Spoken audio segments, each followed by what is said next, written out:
Dime tu verdad, y ella que está sacando, tú no sabes cómo estoy sufriendo, no te lo tengo que decir.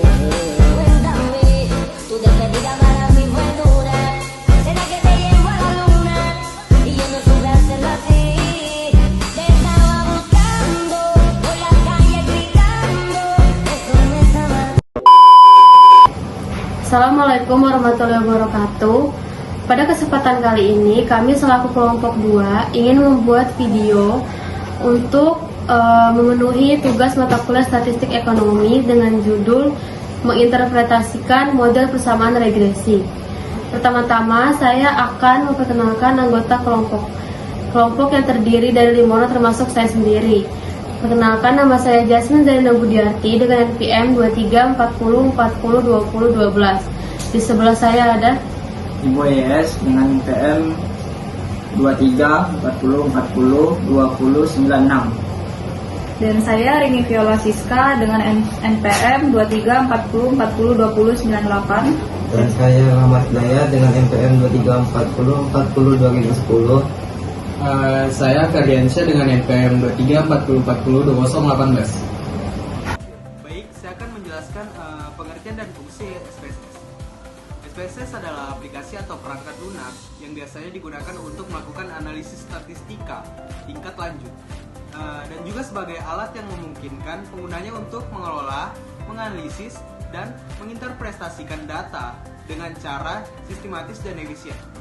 SPSS mendukung berbagai jenis analisis statistika seperti regresi, uji hipotesis, analisis korelasi, analisis faktor, dan terakhir adalah analisis varians atau ANOVA.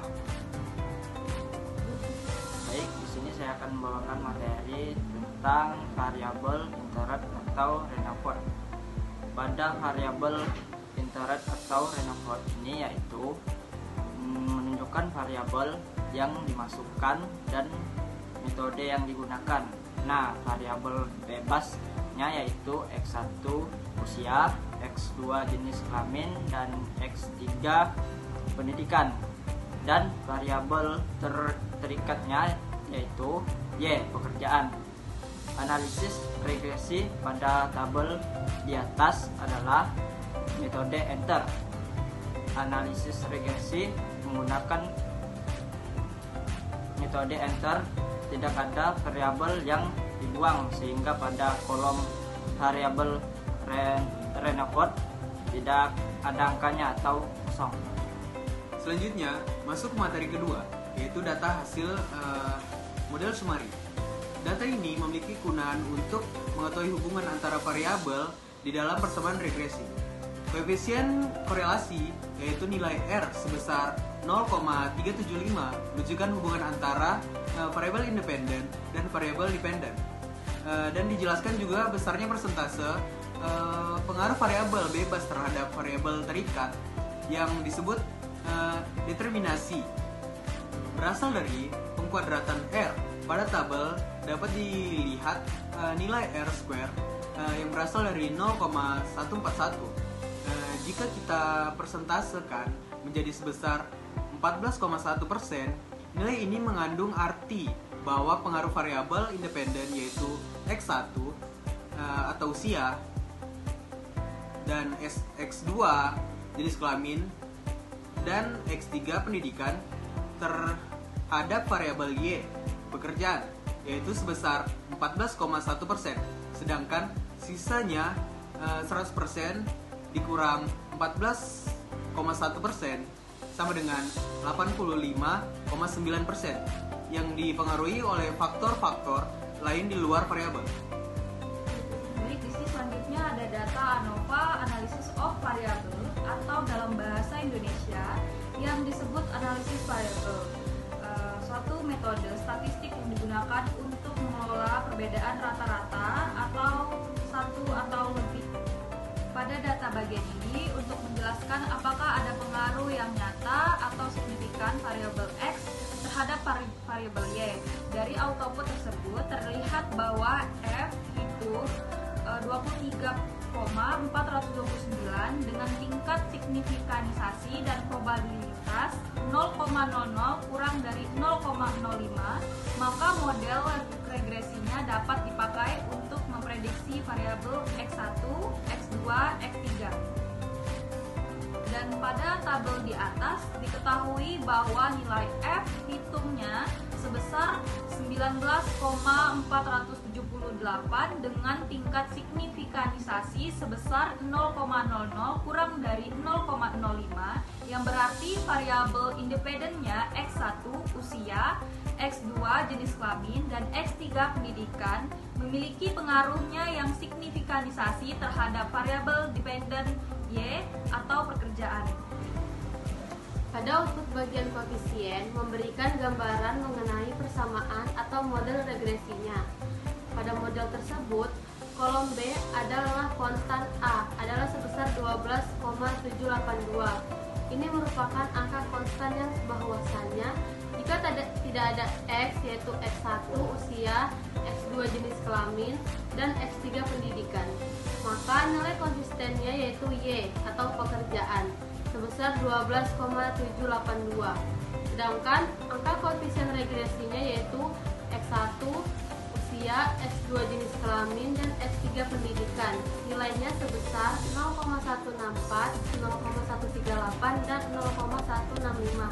Artinya bahwasanya setiap pertambahan 1% tingkat X usia, jenis kelamin, dan pendidikan, maka tingkat Y-nya itu pekerjaan akan meningkat sebesar 0,164, 0,38, dan 0,165, sehingga persamaannya yaitu Y sama dengan A tambah BX dengan perhitungan Y sama dengan 12,782 ditambah 0,164 ditambah 0,138 tambah 0,165X.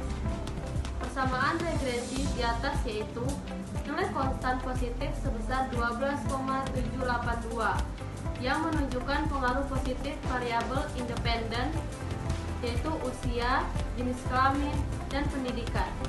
Bila variabel naik atau berpengaruh dalam satu satuan, maka variabel dependennya yaitu pekerjaan akan naik atau terpenuhi. Materi selanjutnya yaitu hipotesis dalam SG. Dalam tabel di atas dapat diketahui bahwa yang pertama dari signifikan versus alfa untuk variabel X1 usia, hasilnya signifikan lebih kecil daripada alfa. Penelitian dalam kurung 0,00 lebih kecil daripada 0,5 yang dimana 0,5 yang dimana artinya menolak HO. Maka dengan kata lain X1 usia secara parsial berpengaruh terhadap variabel Y atau pekerja. Yang kedua yaitu dari signifikan versus alfa untuk variabel X2 jenis kelamin, hasilnya signifikan lebih kecil daripada alfa. Penelitiannya sama dengan 0,01 atau lebih kecil daripada 0,05 yang dimana artinya menolak HO. Maka dengan kata lain X2 jenis kelamin secara parsial berpengaruh terhadap variasi Y atau pekerja. Yang ketiga yaitu dari signifikan versus alfa untuk variabel X3 pendidikan, hasilnya signifikan lebih kecil daripada alfa. Penelitiannya sama dengan 0,02 atau lebih kecil daripada 0,05 yang dimana artinya menolak HO. Maka dengan kata lain X3 pendidikan secara parsial berpengaruh terhadap variasi Y yaitu pekerjaan. Berdasarkan hasil ini maka dapat disimpulkan bahwa variabel X yang terdiri dari usia, jenis kelamin, dan pendidikan berpengaruh terhadap variabel Y yaitu pekerja. Berdasarkan output di atas diketahui nilai T hitung sebesar yang pertama T hitung X1 usia sebesar 3,581, yang kedua T hitung X2 jenis kelamin sebesar 3,344, yang ketiga T hitung X3 pendidikan sebesar 3,114, nilai output pada nilai T tabel dalam rumus DF sama dengan N dikurang K dikurang I dalam kurung 360 dikurang K dikurang 1 sama dengan 1,976 dari hasil T tabel. Uji hipotesis dari uji T hitung dan T tabel yaitu yang pertama maka T hitung lebih besar daripada T tabel, maka X1 usia berpengaruh pada Y yaitu pekerjaan.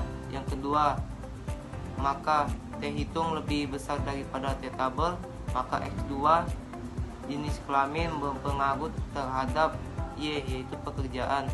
Yang ketiga, maka T hitung lebih besar daripada T tabel, maka X3 pendidikan berpengaruh pada Y pekerja.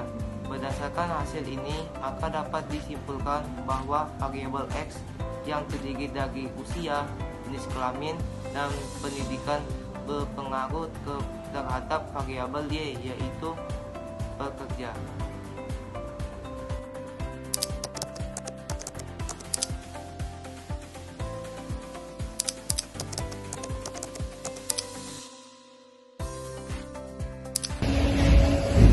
Sekian dari kelompok kami, kurang lebihnya mohon dimaafkan. Bye.